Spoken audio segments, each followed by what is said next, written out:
నెల్లూరు జిల్లాలో వైసీపీ చేపట్టిన నిరసన దీక్షల్లో చిత్ర విచిత్రాలు చోటు చేసుకున్నాయి. కోవూరులో చేపట్టిన దీక్షలో జెడ్పీ చైర్మన్ ఆనం అరుణమ్మ తికమక పడ్డారు. మాజీ మంత్రి నల్లపరెడ్డి ప్రసన్న కుమార్ రెడ్డిని మాజీ ముఖ్యమంత్రి అని సంబోధించారు.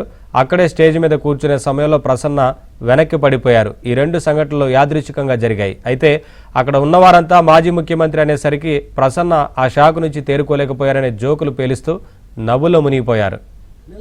తర్వాత మా ప్రభుత్వం వస్తే నెలకి 10,000 రూపాయలు ఇస్తాం, వాలంటీర్లు తీసేయట్లేదని చెప్పారు. ఈ రోజు ఆ వాలంటీర్లు తీసేయట్లేదని చెప్పారు. ఈ రోజు ఆ వాలంటీర్లు తీసేయట్లేదని చెప్పారు. ఈ రోజు ఆ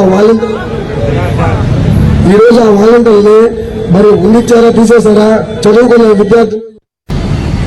మాజీ ముఖ్యమంత్రి వర్యులు శ్రీ నల్లపరెడ్డి ప్రసన్న గారికి, మాజీ ముఖ్యమంత్రి వర్యులు